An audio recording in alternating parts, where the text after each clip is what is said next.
Tidak bisa disangkal saat ini sudah terjadi krisis pangan di berbagai wilayah dunia. Kali ini, masalah kekurangan pangan ini menjadi masalah serius karena dunia dipukul dari dua arah. Pertama dipukul oleh climate change, yang kedua dipukul oleh Rusia. Rusia menggunakan pangan sebagai senjata. Selain perang militer yang terjadi saat ini, juga terjadi perang ekonomi di mana Rusia diberikan sanksi ekonomi serta diembargo. Kemudian perang keuangan dengan cara bayar rubel berbasis emas. Dan sekarang Rusia menggunakan pangan sebagai senjata perang. Memang beda perang melawan negara berdaulat dibanding dengan berperang melawan negara yang belum berdaulat di mana pemimpinnya pada belum memahami geopolitik dunia plus belum menjalankan peran geostrategi negaranya secara mumpuni. Sahabat semua, video narasi kali ini didukung oleh ATM Dinaran, di mana rupiah Anda di Dinaran bisa menggunakan ATM untuk bertransaksi, di mana nilai rupiah Anda setara dengan nilai emas Anda. Dengan ATM tersebut, rupiah Anda bisa ditarik tunai di ATM GPN dimanapun dan digunakan sebagai alat bayar edisi dengan minimum rupiah senilai 3 gram. Maka ATM ID Cash GPN akan dikirim ke alamat Anda dimanapun. Kembali ke topik utama kita. Rusia menggunakan food sebagai senjata perang atau lebih dikenal dengan food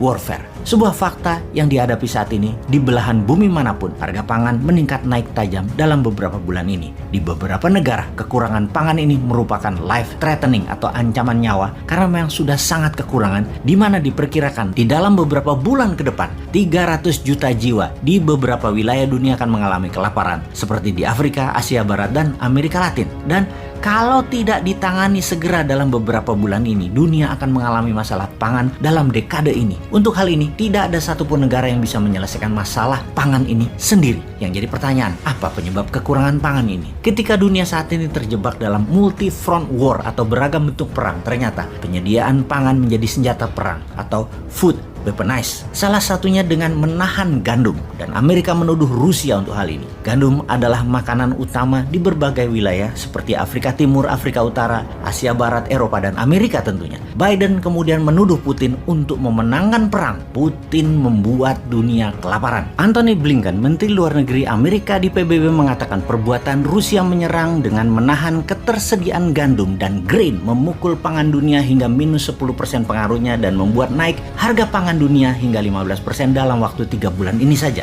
Juga akan membuat 300 juta manusia kekurangan pangan di dunia akibat langsung sebagai sandera perang Rusia di Ukraina ini. Setidaknya saat ini 40 juta warga Ukraina sudah kelaparan. Jadi bagaimana sih cara militer Rusia memainkan food supply dunia ini? Salah satunya adalah menahan persediaan pangan di pelabuhan Rusia dan Ukraina. Tinggal Odessa, kota pelabuhan yang belum ditaklukkan. Mariupol sudah berhenti operasi pelabuhannya. Kemudian membom seluruh jalan darat yang terkoneksi dari dan ke Ukraina. Rusia menarget 40 juta warga Ukraina kelaparan, di mana negara tetangga plus NATO terpaksa menyediakan pangan yang saat ini tidak ada stoknya. Ada lebih 28 juta ton gandum dan grain tertahan di pelabuhan Odessa dan Mariupol. Kemudian pabrik serta ladang gandum dan ladang grain terus dibombardir Rusia. Kita semua tahu 28 juta ton ini bisa untuk memberi makan 200 juta manusia dalam setahun di seluruh dunia. Sementara gandum Rusia merupakan penyedia kebutuhan 30%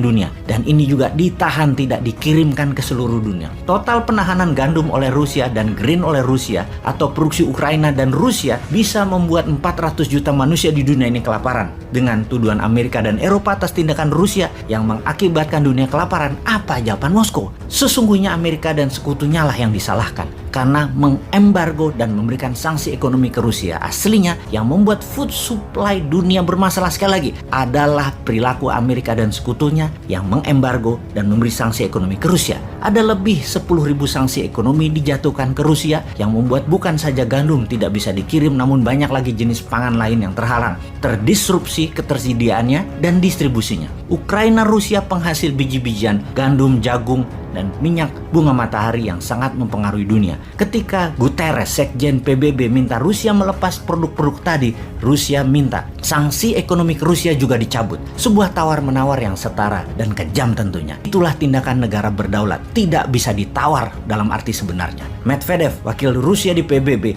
yang juga mantan presiden Rusia mengatakan, nggak adil kalau kalian mengsanksi ekonomi rakyat Rusia tetapi kalian minta lepas pangan untuk kepentingan kalian. Itu tindakan dan permintaan yang aneh. We are not idiot. Kalimat "kami bukan orang bodoh" merupakan ucapan tantangan kepada sekutu dan kepada NATO. Semua ini membuat jutaan manusia beresiko maut. Seharusnya food bukanlah senjata untuk membunuh manusia dan bukanlah senjata untuk jadi alat tawar dalam perang. Namun itulah yang terjadi saat ini. Disinilah pemimpin kelas dunia harusnya hadir, menyelamatkan pangan dunia. Karena mungkin kalau pemimpin memahami arti geopolitik dalam perang pangan ini dan kekurangan pangan ini, Indonesia sebagai negara bermatahari 100% dalam setahunnya di wilayahnya dan juga wilayahnya mengandung air tawar lebih dari 90%. Pupuk organik dari tumpahan Gunung Merapi bisa menjadikan Indonesia kekuatan pangan dunia sebagai the biggest food country.